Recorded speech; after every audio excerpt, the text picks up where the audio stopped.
하나님 아버지, 오늘 복된 주일 주시고 맥주 감사주일로 지키도록 하여 주셔서 감사합니다. 예배 중에 시온 찬양대에서 하나님께 찬송을 올려드렸습니다. 하나님께 영광되기를 원하옵고 우리 모두도 그 찬양의 가사와 곡조대로 신앙 고백하며 살 수 있도록 이끌어 주옵소서. 주의 말씀을 주시겠사오니 우리의 영과 마음을 활짝 열고 아멘으로 응답하고 하늘의 양식을 먹고 새 힘 얻고 주님의 사람으로 살아가도록 도와주옵소서. 예수님의 이름으로 기도드립니다. 아멘. 한 주간 잘 지내셨습니까? 이 자리에 나오신 것이 하나님의 큰 은혜인 줄로 믿습니다. 우리말 속담에 원수는 돌에 새기고 은혜는 물에 새긴다라는 말이 있습니다. 이 말은 나쁜 감정은 오래 가지고 있고 은혜는 쉽게 잊어버린다는 말이죠. 참 그렇습니다. 우리 인생에서 기쁘고 감사한 일이 얼마나 많겠습니까? 하지만은 먼저 생각나는 것은 어떤 사람에 대하여, 어떤 사건에 대하여 서운하고 섭섭한 감정들입니다. 그것도 우리가 다른 사람에게 어떻게 대했는지는 별로 기억나는 것이 없고 남들이 나에게 어떻게 대했는지에 대한 것만 선명하게 떠오릅니다. 특히 가까운 가족이나 친구들, 신앙의 동료들, 교회에 대해서 생각할 때 더욱 그렇습니다. 잘 들립니까?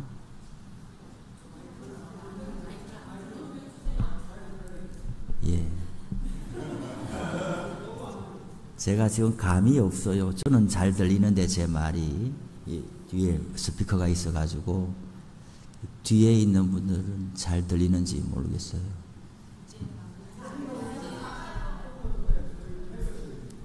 예. 저 뒤에 들립니까? 잘 들려요? 그래요. 그럼 처음부터 다시 해야죠. 예. 맞아요. 처음부터 다시요. 우리말 속담에 못 들은 분이 있을 수 있잖아요. 예. 원수는 돌에 새기고 은혜는 물에 생긴다는 말이 있습니다. 이 말은 나쁜 감정은 오래 가지고 있고 은혜는 쉽게 잊어버린다는 말이죠. 참 그렇습니다. 우리 인생에서 기쁘고 감사한 일이 얼마나 많겠습니까? 하지만은 먼저 생각나는 것은 어떤 사람에 대하여, 어떤 사건에 대하여 서운하고 섭섭한 감정들입니다. 그것도 우리가 다른 사람에게 어떻게 대했는지는 별로 기억나는 것이 없고 남들이 나에게 어떻게 했는지에 대한 것만 선명하게 떠오릅니다. 특히 가까운 가족이나 친구들, 신앙의 동료들, 교회에 대하여 생각할 때 더욱 그렇습니다. 그래서 오랜 세월 동안 우정이나 사랑을 유지하고 지속하기는 참 어려운 것 같습니다. 좋은 관계를 유지하는 사람들을 보면 서로 간에 상대방을 배려하고 존중하는 태도를 지켜내려고 애쓰는 것을 볼 수 있습니다. 서로 어느 정도 균형을 맞추지 않고 어느 한 사람만 일방적으로 자신을 이해해 달라고 강요하거나 때를 쓰는 건 바람직하지 않습니다. 잠시 얼마 동안은 견딜 수 있겠지만 그런 관계로 평생을 살아가기는 참 어려운 것입니다. 하나님 앞에서 인간의 죄가 무엇입니까? 불순종입니다. 왜 불순종합니까? 누구의 간섭도 받지 않고 자기 마음대로 살고 싶기 때문입니다. 사단은 이것을 충동하고 부추깁니다. 죄의 근본 속성은 단연 자기 중심성입니다. 구원이 무엇입니까? 자기 중심성을 벗어버리는 겁니다. 오직 자기 자신이 삶의 기준이고 인생의 목표이고 삶의 지향점이 되는 것이 바로 죄의 본질이기 때문이죠. 우상숭배란 무엇입니까? 표면적으로는 어떤 대상을 숭배하고 신으로 섬기는 것인데 실상은 그것이 아닙니다. 자기 자신을 섬기는 거예요. 그래서 자기 마음에 들지 않으면 신을 바꾸어 버리지 않습니까? 자신의 이해관계에 따라서 신을 버리기도 하고 선택하기도 하는 것이 우상숭배입니다.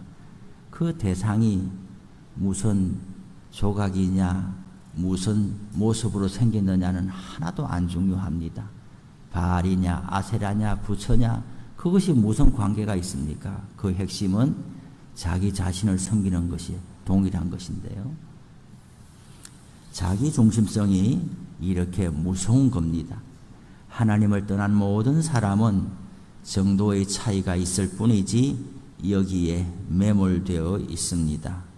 블랙홀처럼 자신을 중심으로 모든 관계를 설정하려고 하는 것이죠. 자기 중심성은 결코 만족이 없습니다. 밑빠진 독에 물을 채우는 것처럼 아무리 채워도 자신을 만족시켜줄 사람이나 대상은 이 세상에 없습니다. 행복할 수가 없어요. 다른 사람에게 기쁨을 줄 수도 없어요. 자기 중심성에서 벗어나서 하나님 중심성으로 돌아가는 것이 구원입니다. 그 길을 알려주는 것이 복음입니다. 예수님은 사람이 어떻게 살아야 하고 참으로 행복하고 복된 인생이 되는지를 몸소 보여주셨습니다. 하늘 보좌를 버리고 사람의 몸으로 이 땅에 오셨지요. 사형 선고를 내리는 빌라도 앞에서, 군중들의 야유와 조롱 앞에서 십자가를 지고 골고다에 오르면서 예수님은 하늘의 천군 천사를 동원하여 일시에 저들을 무력화시킬 수도 있었지만 그렇게 하지 않았습니다. 예수님은 하나님의 독생자로서 무한한 권력과 능력을 가지고 있지만은 성경을 보세요. 예수님은 단 한 번도 그것을 자신을 위해서 사용한 적이 없습니다. 예수님께서 공생애로 나가기 전에 시험을 받으실 때에 사단은 이 지점을 주목하고 부추겼습니다. 너의 무한한 능력으로 너를 위해서 떡을 만들어 먹어라. 너의 무한한 능력으로 옥상에서 뛰어내려 봐라. 너의 무한한 능력으로 이렇게 해봐라. 하지만 예수님은 그 시험의 본질이 무엇인지 알고 계셨기 때문에 그 무한한 능력을 자신을 위해서는 한 번도 사용한 적이 없습니다. 오직 연약한 인생을 치유하시고 고치시고 회복시키는 데만 그 능력을 사용하신 겁니다. 우리가 예수님께로부터 보는 가장 큰 기적은 무엇이겠습니까? 하나님의 아들이 사람의 손에서 죽임을 당했다라는 겁니다. 홍해를 가르는 것보다, 풍랑을 잠잠하게 하신 것보다, 오병이어의 사건보다 더 크고 놀라운 이적은 하나님의 아들이 사람의 재판정에서 사형 선고를 받고 십자가에 달리도록 자신을 내어주고 허용했다라는 것입니다. 예수 믿는 사람들은 예수님의 궤적을 따르는 사람들입니다. 궤적이 무엇입니까? 수레바퀴가 지나간 흔적이 궤적입니다. 수레가 지나가면 그 자국이 남게 되어 있고 그것을 보고서 뒷바퀴가 또 따라가는 것이에요. 우리는 예수님의 궤적을 따라가는 것이고, 오늘 우리도 신앙생활을 하고 난 다음에 우리 뒤에 남는 것은 우리 인생의 궤적이 남는 것입니다. 보고 들은 적이 없는데 살아가라고 하는 것은 억지입니다. 진정한 승리가 무엇입니까? 진정 하나님께 영광을 돌리는 것이 무엇입니까? 어떤 인생이 참으로 복된 인생입니까? 얼마만큼 자신을 내어줄 수 있느냐? 얼마만큼 낮아질 수 있느냐? 얼마만큼 사람을 품을 수 있느냐? 그 저점이 어디인가 하는 것이 우리 인생의 그릇을 결정짓는 바로미터라고 할 수 있습니다. 지난 주일에 제가 부임 예배를 드리고 한 주일간 이제 새벽기도 수요 예배하고 오늘은 두 번째 주일을 맞이했습니다. 저와 같은 목회자들에게 큰 열망이 무엇이겠습니까? 설교 잘하고 기도 많이 하고 교회 부흥시키고 이런 것은 아마 모든 목회자의 소원일 겁니다. 그러나 그 업적 또한 지나가는 것입니다. 하나님이 저희 목회자들을 평가하는 기준의 바로미터는 바로 이런 겁니다. 그 저점이 어디냐? 설교 멋지게 하고 내려와서 교인들하고 다투면 어찌 되겠습니까? 예. 그래요. 역할이 있는 것은 사실이지만 본질은 그 저점에 얼마나 많은 다양성을 받아낼 수 있느냐 하는 것이 핵심입니다. 개인도 그렇고 교회도 그렇습니다. 우리 교회가 얼마나 위대한 교회가 될 수 있느냐, 얼마만큼 다양성을 수용할 수 있느냐에 어떤 사람이 왔는데 우리하고 익숙치 않아요. 학력 수준도 맞지 않아. 경제 수준도 맞지 않아. 저 사람이 왜 우리 교회에 왔을까? 그러면 우리는 수준 낮은 교회입니다. 유대인의 회당은 될 수 있을지언정 성령이 임한 교회는 되지를 못하는 거예요. 진정한 승리는 자신을 얼마만큼 내어놓고 얼마만큼 내려갈 수 있고 얼마만큼 담아낼 수 있느냐, 그 지점을 주목하고 신앙생활을 해야 후회가 없을 줄로 압니다. 얼마만큼 높아질 수 있느냐 하는 것은 세상의 관점입니다. 다른 사람과 비교해서 다른 사람을 이기고 다른 사람보다 우월할 수 있느냐, 이것은 세상의 관점입니다.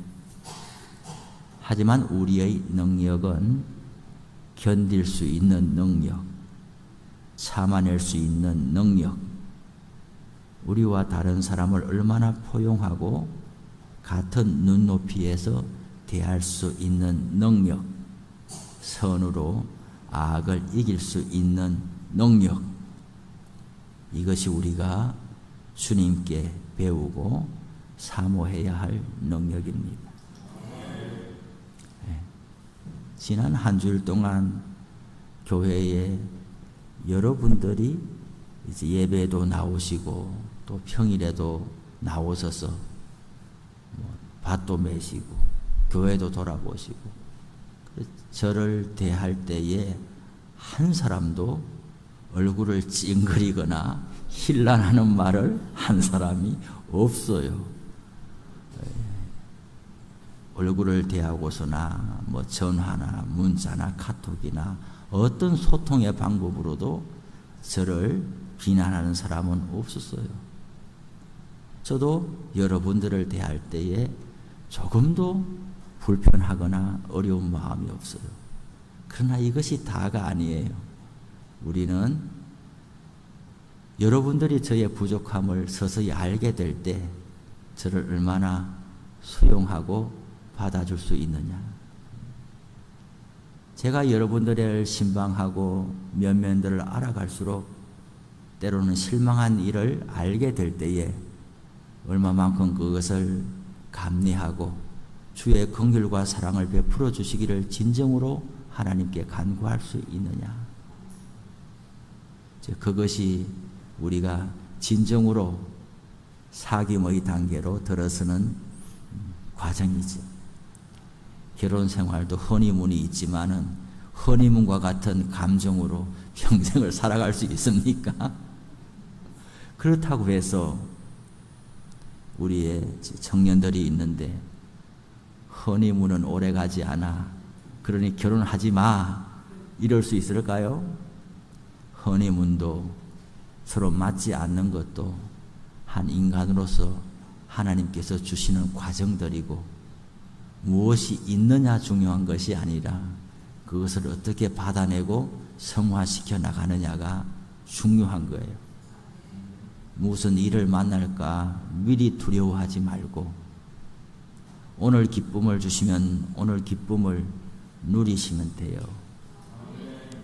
오늘 하나님이 기쁨을 주시고 좋은 마음을 주셨는데 이것이 얼마나 오래 가겠냐 하면서 애써 그것을 누릴 필요가 없어요.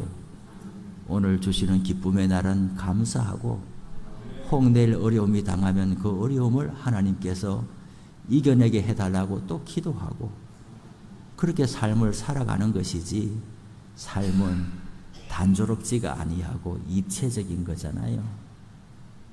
그래요. 어느 교회가 잘 되느냐?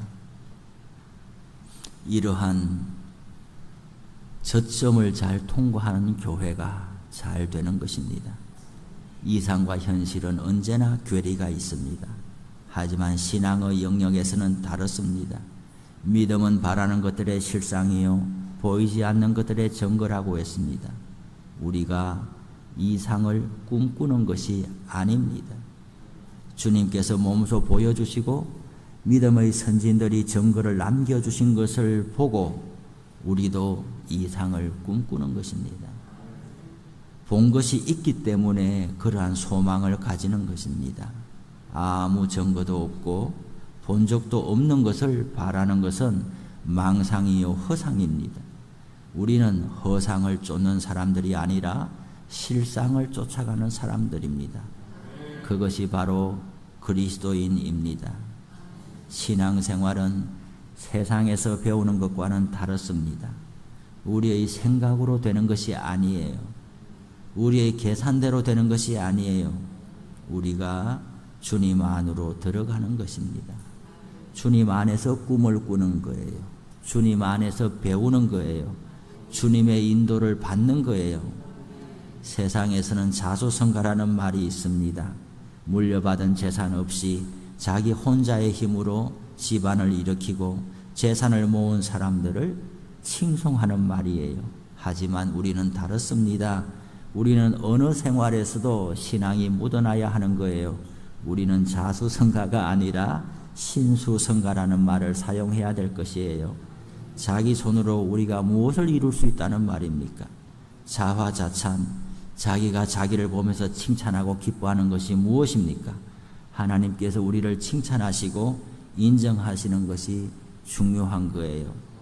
자기 중심성은 모두를 불행하게 합니다. 그러한 사람이 높은 자리에 있거나 많은 사람에게 영향을 미치는 자리에 있거나 리더의 자리에 있거나 가정에서 가장의 자리에 있거나 공동체에서 책임 있는 자리에 앉아 있다면 모두가 힘겨운 시간을 마주하게 될 것입니다. 예수 믿는 신앙은 바로 여기에서 돌이키고 끊임없이 하나님 앞에서 하나님을 향해서 하나님을 위해서 달려가는 인생으로 이끌어 갑니다. 구체적으로 어떻게 이끌어가는 것입니까? 오늘 본문을 보시기 바랍니다. 14절에서 너는 매년 3번 내게 절기를 지킬지니라. 17절에서 네 모든 남자는 매년 3번씩 주 여호와께 보일지니라고 했습니다. 하나님은 우리 사람을 잘 아십니다. 우리의 연약함도 우리의 부패함도 잘 아십니다. 하나님의 은혜를 물에 새기고 쉽게 망각한다는 것을 잘 알고 계십니다. 그래서 하나님은 우리를 철저하게 신앙 교육을 시키려고 하는 거예요. 한두 번 일시적으로 하고 끝마치는 것이 아니라 평생에 걸쳐서 지켜내야 할 습관으로 붙잡으라고 하는 거예요. 신앙생활은 시간이 간다고 저절로 되는 게 아니에요.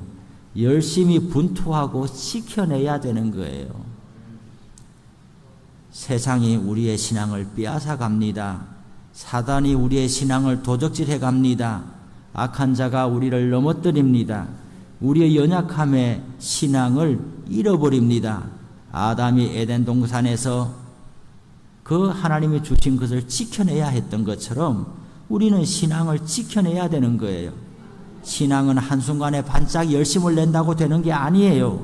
마라톤과 같이 긴 호흡으로 평생에 달려가야 되는 거예요. 우리 운동 좋아하시는 분들이 있다고. 우리 장로님도 운동 좋아하세요. 제가 운동을 잘 하지는 못하지만 아는 게 있어요. 운동의 기본은 무엇입니까? 호흡에 달려 있어요. 숨 고르기를 못하면 달리기도 못하고 수영도 못하고 아무것도 못해요.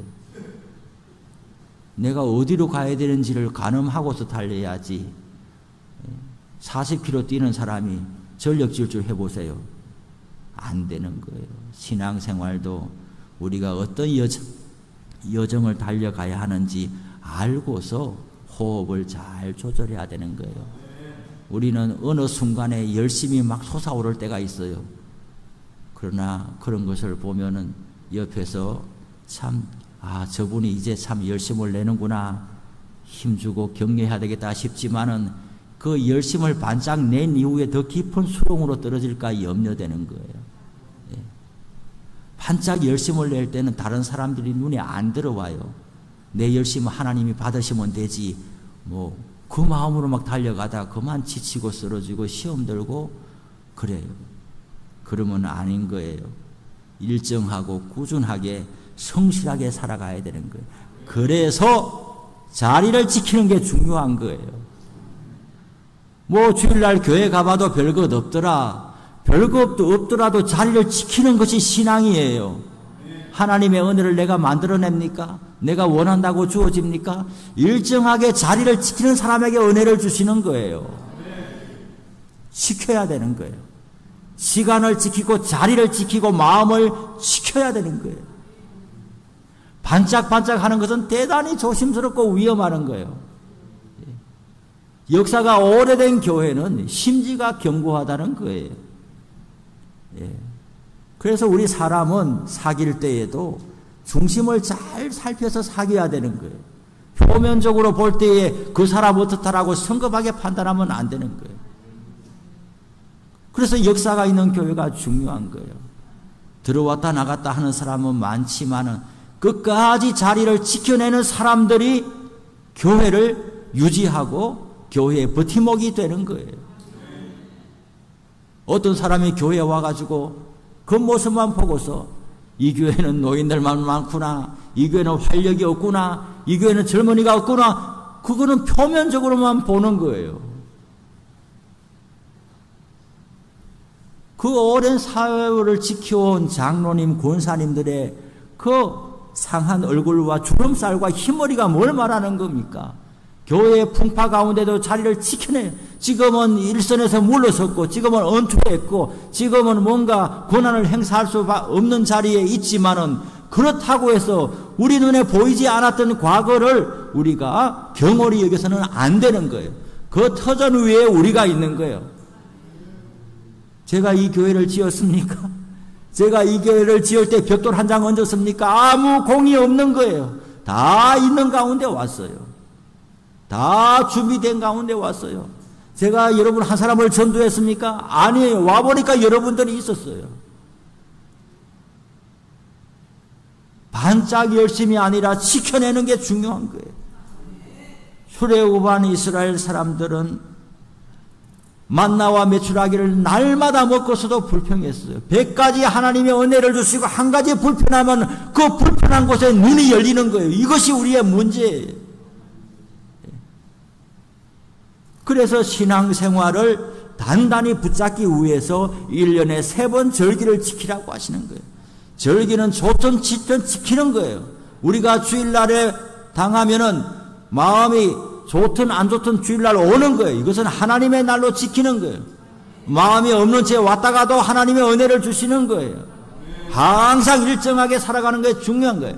유월절, 맥주절, 초막절 마음이 없더라도 항상 지키면서 시간이 생명을 창조하는 거예요. 시간 안에 들어가는 것이 중요한 거예요. 본질을 어디에서 담아내느냐? 시간과 장소, 공간 속에 본질을 담아내는 거예요. 그래서 오늘 하나님은 말씀하는 거예요. 지키라고 하면서 네 몸을 보이라고 하는 거예요. 생각으로 신앙생활을 하는 게 아니에요. 몸으로 하는 거예요. 구체적으로 사람이 몸으로, 생각으로 밥 먹습니까? 생각으로 밥 먹냐고요. 입으로 밥 먹어요. 신앙생활도 몸으로 하는 거예요. 집에 누워서 잠자면서 생각으로만 예배드린다. 다 엉터리란 말이에요. 몸으로 나와야 되는 거예요. 오늘 맥주 감사 주일인 거예요. 예전처럼 크게 농사 짓는 시대는 아니지만 그러나 성경이 말씀하는 본질을 붙들어야 되는 거예요. 1년에 3번 유대력으로 보면은 우린 양력으로 3월 달쯤에 유월절을 지켜요. 구원의 은혜 아니겠습니까? 구원의 은혜가 유월절이에요. 맥주절은 50일 만에 맥주절이 돌아오는 거예요. 77절 49일 지나고 50일째가 맥주절이고 초실절인 거예요. 구원의 은혜도 감사하지만은 사는 동안의 과정 가운데 주시는 은혜, 1년의 절반을 살아올 시점, 오늘 이 시점에 1년의 절반 살아왔을 때 하나님 지난 6개월 동안 감사합니다. 감사하는 거예요. 그리고 또 남은 하반기 6개월을 하나님께 부탁하는 거예요. 추수감사절 되고 하면은 하나님 한 해를 잘 마무리하게 하시니 감사하는 거예요. 이렇게 크게 1년에 3가지 바퀴가 지나가면서 1년 살고 2년 살고 하면서 50년 60년 평생이 되는 거예요. 그래서 시간을 맞춰서 절기를 지키고 자리를 지켜내는 것이 중요하지, 이런 것은 하나도 귀하게 생각지 아니하고 마음만 불쑥 어느 날을 열심을 냈다가 어느 날을 안 믿는 사람처럼 살았다가 어느 날은 교회에 몇 번씩 오다가 어느 날은 그냥 아예 한 달도 안 나오다가 이렇게 들쑥날쑥해서는 안 되는 거예요. 일정하게 살아야 되는 거예요. 1년에 3번 절기를 지키는 것처럼 우리는 일정하게 주일을 지키고 일정하게 새벽제단 지키고, 그래서 요새 창세기 말씀 배우지 않습니까? 질서 있고 리듬 있게 사는 것이 신앙생활이에요. 감정대로 기분대로 사는 것이 아니라 질서 있게 살아가는 거예요. 하나님이 얼마나 질서 있어요. 아침에 일정하게 해를 올려 보내줘요. 저녁에 해 죽으면 자게 돼 있어요. 우리도 일정하게 질서 있고 리듬 있게 살아가는 것이 쉽게 지치지 아니하고 끝까지 가는 거예요. 오늘 맥주 감사주일에 우리 모두 이런 고백 가집시다. 모든 것이 주님의 은혜입니다. 지난 6개월도 주님의 은혜였습니다. 남은 6개월도 하나님이 책임져 주옵소서. 모든 것이 주님의 은혜입니다. 기도하겠습니다. 하나님 아버지, 오늘 맥주 감사주일에 출애굽기 말씀을 읽으면서 모든 것이 주님의 은혜입니다. 헛되이 여기지 않겠습니다. 물에 새기지 않겠습니다. 우리의 심령에 새기겠습니다. 주님의 은혜에 응답하며 살겠습니다. 이번 한 주간도 주님 그렇게 살 수 있도록 도와주옵소서. 예수님의 이름으로 기도드립니다. 아멘.